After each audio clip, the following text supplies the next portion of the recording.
Com a graça de Cristo, damos início ao tema desta manhã que fala sobre a insuficiência humana. Gostaria de ler primeiramente um texto no Evangelho de Mateus, no capítulo 6.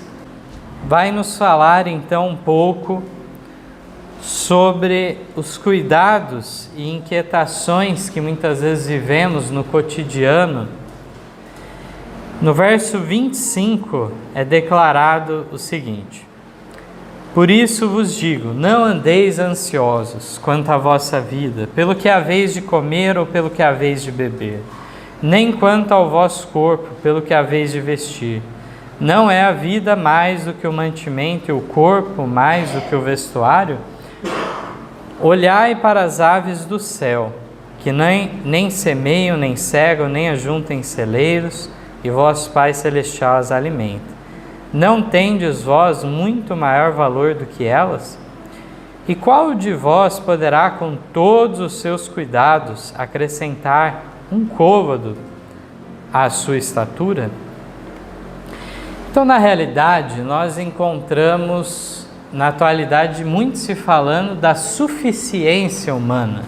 Quanto que o homem pode criar, desenvolver, e o avanço tecnológico, então, que vivemos nas últimas décadas, e em especial aí nos 2 últimos séculos, e isso é profetizado também lá em Daniel 12, como bem sabemos, nós encontramos esse contexto de muitas vezes, aparentemente, o homem se basta.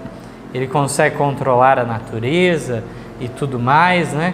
Consegue fazer uma série de coisas. E, no entanto, aqui, claro, o texto primeiramente vem falando da ansiedade, dos cuidados dessa vida, que devemos, então, acreditar na providência divina, no controle da nossa vida.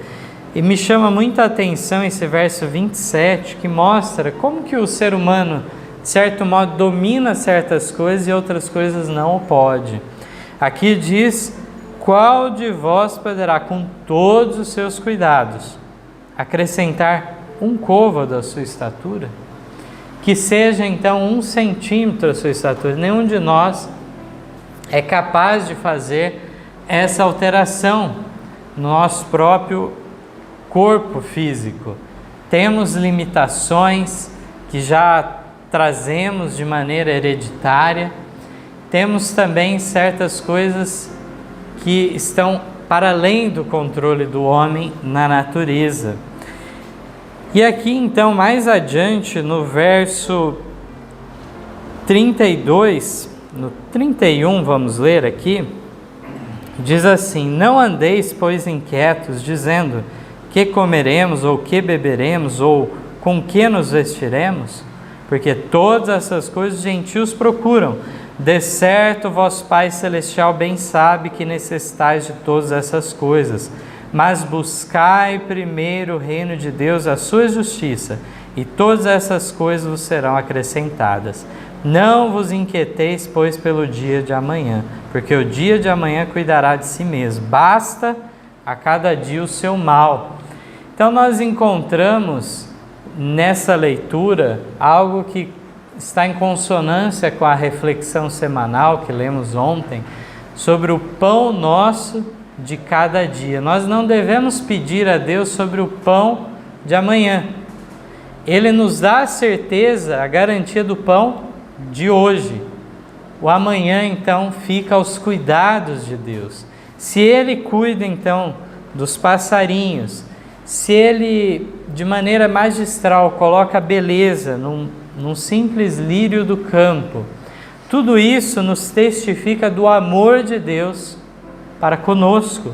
Então, não devemos viver em inquietação, sabendo que, na realidade, por mais que tentemos controlar as situações da nossa vida, o futuro é incerto, é desconhecido a cada um de nós.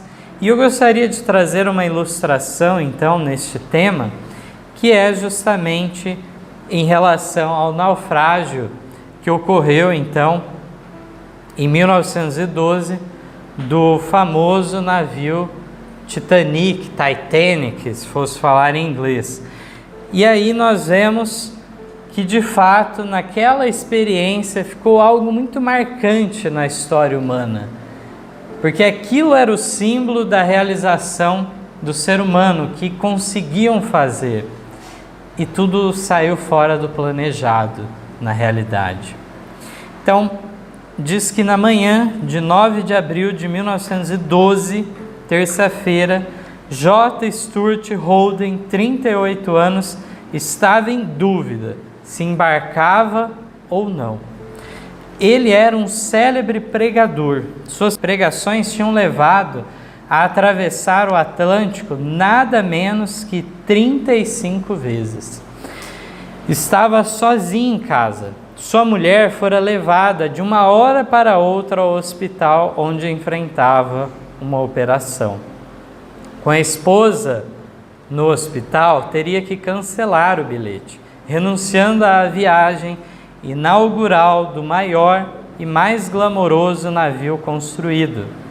Tinha 11 andares de altura e quase 270 metros de comprimento. Dias mais tarde, lia o próprio obituário na imprensa. Orientados pela relação de passageiros, os jornais incluíram seu nome na relação dos afogados no maior de todos os desastres marítimos, o naufrágio do Titanic, apenas 4 dias após sua partida de Southampton. Pelo resto de seu ministério, Stuart Holden manteve o bilhete nunca usado na parede do escritório, como lembrete de sua dívida para com a providência divina. Então nós vemos que aquilo que parece que é um contratempo, né? Certas emergências que surgem, não sabemos que livramentos nos trazem em nossa vida, o que está por detrás na providência de Deus. Sabemos que a história do Titanic já foi motivo de filmes, seriados, documentários que exploram as razões do naufrágio e tudo mais. O objetivo não é se aprofundar nesse aspecto, mas nós encontramos também relacionado a essa história, né, as famosas palavras: "Isso mesmo, madame, nem Deus seria capaz de afundar este navio." Foram proferidas então essas palavras por um marinheiro e dirigidas a uma missionária cristã, Sylvia Caldwell. Ela, juntamente com o marido e o filho Albert, ainda bebê, que seria embrulhado em um cobertor na noite fatídica de 15 de abril, sobreviveram para contar a história e transmitir ao mundo uma das frases mais memoráveis do século XX. As histórias e citações são muitas. Por exemplo, a fala vinda do comando: "O que você está vendo?" E a resposta: "Iceberg bem à frente", juntamente com o reconhecimento sereno, depois de ter certeza que não era ilusão o que via. "Obrigado." As vãs tentativas de transmitir confiança: "Fala-se de um iceberg, madame." As frivolidades: "Lá se vai seu lindo vestido de noite." O Titanic se tornaria então um símbolo universal da perda de confiança na capacidade humana, estabeleceu um marco quanto à insuficiência da humanidade frente a certas coisas. Existem várias análises, alguns falam de fogo no Titanic, outras coisas, mas a mais clássica é dizer justamente que talvez se eles não tivessem desviado, se tivessem batido de frente com o iceberg, não teria ocorrido as coisas daquela maneira. Mas ao rasgar então o navio ao lado, foi então o desastre completo. Então, rapidamente, o navio muitas vezes demora muito tempo para ele submergir completamente. Mas ao então desviar e não conseguir desviar completamente, ocorreu então de ficar submerso em um tempo muito curto. E nós vemos então, em relação a esse assunto, eu lembro, uma outra oportunidade nós podemos até trazer essa passagem de Ellen White, onde ela teve uma visão que ela justamente coloca como que a igreja deveria agir diante da crise do panteísmo. Então, a igreja deveria enfrentar, e diz que era para ir adiante, não desviar do iceberg. E diz que houve um chacoalhão muito grande dentro da embarcação, representando a igreja, nessa visão de Ellen White, mas todos permaneceram então lá sem nenhum dano maior. Então nós vemos que a própria Ellen White tem uma visão muito significativa que coaduna com esse assunto. Outro dia podemos trazer, se Deus assim permitir. Gostaria de ler agora em Marcos, no capítulo 8, os versos 36 e 37. Marcos 8, os versos 36 e 37, um texto célebre que nos diz: pois que aproveitaria o homem ganhar todo o mundo e perder a sua alma? Ou, olha a pergunta agora, que daria o homem pelo resgate de sua alma? Então a gente sempre faz, aquela comparação em relação à própria saúde física nossa. A pessoa ela perde a saúde ao decorrer da vida, muitas vezes atrás de grandes fortunas, e por fim tem que gastar toda a fortuna para recuperar a saúde. E muitas vezes é o quê? Irreversível, não consegue essa recuperação. E assim é muitas vezes a pessoa que deixa: mais adiante eu me entrego a Cristo. Agora eu preciso aproveitar um pouco deste mundo, mas eu vou ter tempo para mais adiante eu entregar a minha vida a Cristo.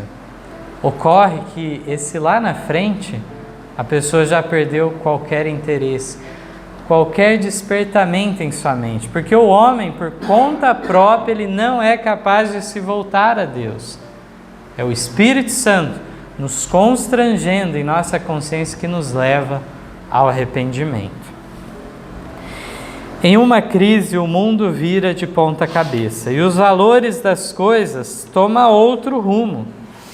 Um químico de Toronto, Major Arthur Pelchin, parou um instante em sua cabine da primeira classe, tentando imaginar o que levar consigo do navio ferido de morte. Acabou deixando para trás uma lata contendo $200 mil em títulos e $100 mil em ações preferenciais. Saiu para o convés gelado, segurando sabe o quê?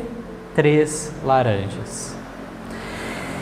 Um passageiro da segunda classe, Stuart Cole, jovem estudante de teologia, abandonando todos os seus pertences, ficou apenas com a sua Bíblia.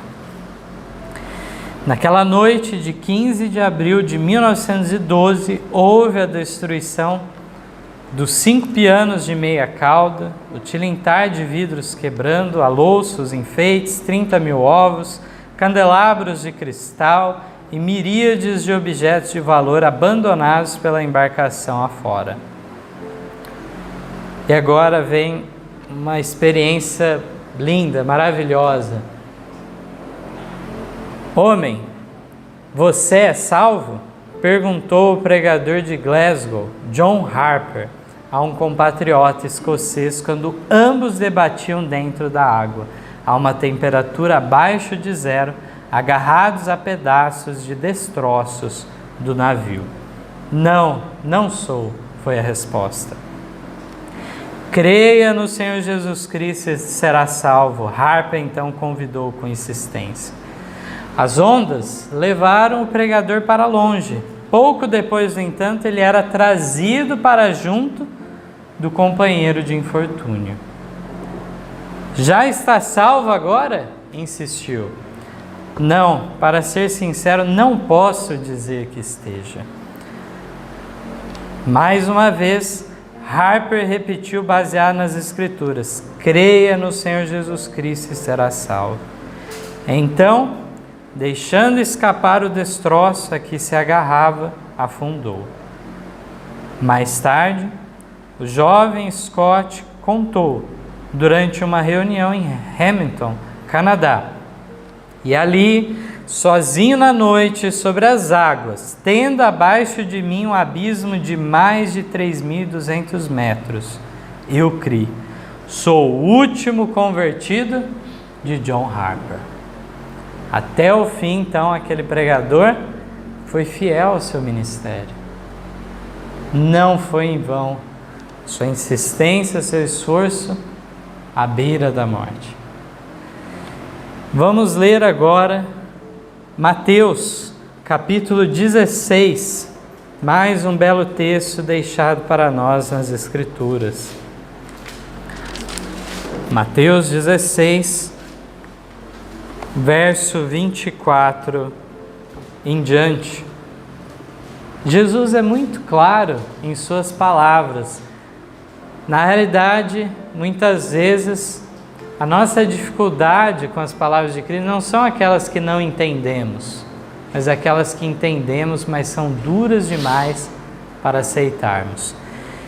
Diz assim: então disse Jesus aos seus discípulos: se alguém quiser vir após mim, renuncie-se a si mesmo. Tome sobre a sua cruz e siga-me, porque aquele que quiser salvar a sua vida, perdê-la-á, e quem perder a sua vida por amor de mim, achá-la-á. Pois que aproveita o homem ganhar o mundo inteiro se perder a sua alma? Ou que dará o homem recompensa da sua alma? Porque o Filho do Homem virá na glória de seu Pai, com os seus anjos, e então dará a cada um segundo as suas obras. Esse é o paradoxo apresentado pelo cristianismo.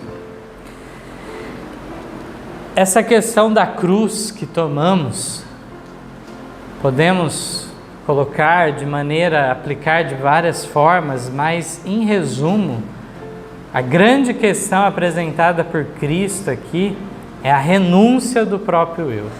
Somente ao renunciarmos o próprio eu que recebemos aquele fardo de Cristo, que Ele diz que é o quê?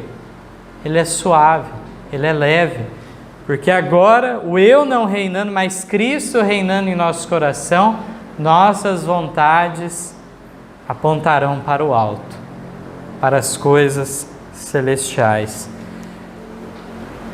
Aqueles que perderam a sua vida, aqueles que se desgastaram com a sua saúde, e tantos exemplos que nós temos de grandes heróis da fé, arautos da verdade, todos estes então têm uma recompensa garantida.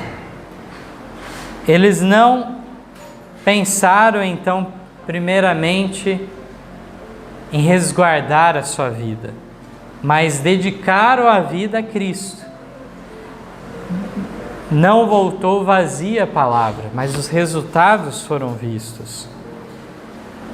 E eu gosto sempre de destacar esse aspecto aqui, que diz que quando o Filho do Homem vier, com seus anjos, com o Pai, nós vemos aqui a questão da vinda de Cristo em glória.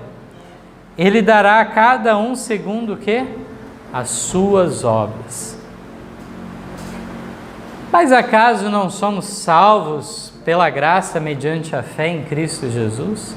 Por que aqui fala então de obras?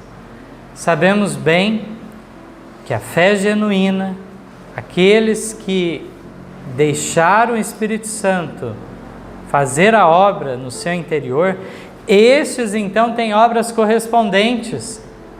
Não é algo talvez, pode ser, necessariamente produzirão obras correspondentes à profissão de fé intelectual, em obras práticas.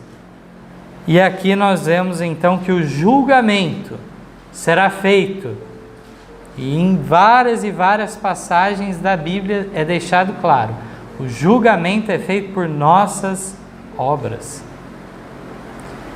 É claro que precisamos do sangue de Cristo em nosso favor, um sangue expiatório que paga por todos os nossos pecados, todas as nossas imperfeições. Mas devemos entender que todo o universo reconhecerá a justiça e a misericórdia de Deus ao salvar esses pecadores arrependidos. As suas obras, o que fazem? Testificam em relação a isso.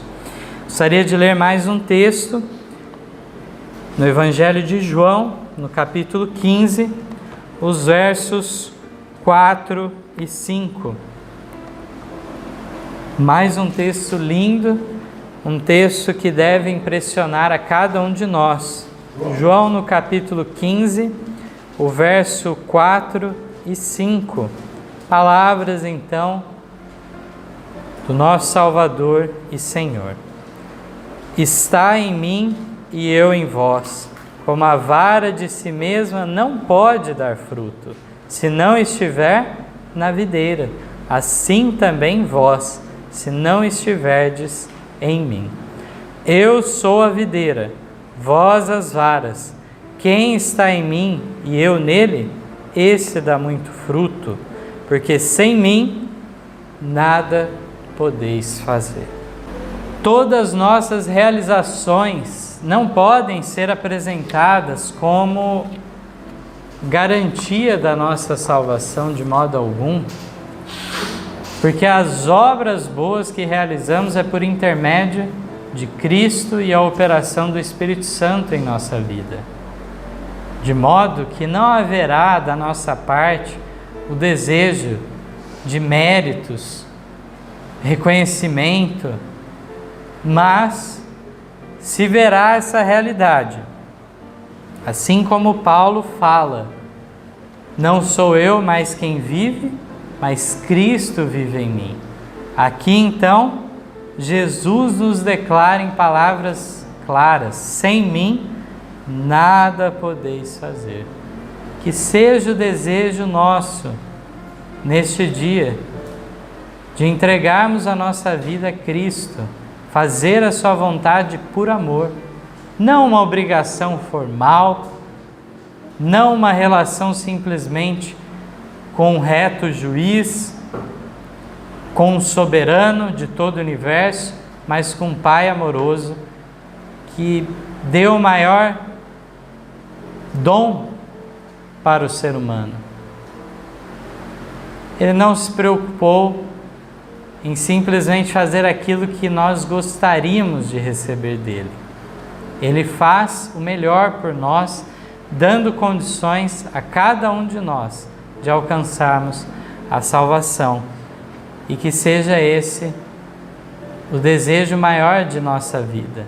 Um dia, então, estar juntamente com Cristo nas mansões celestiais, para então gozar daquela eterna bem-aventurança. Amém.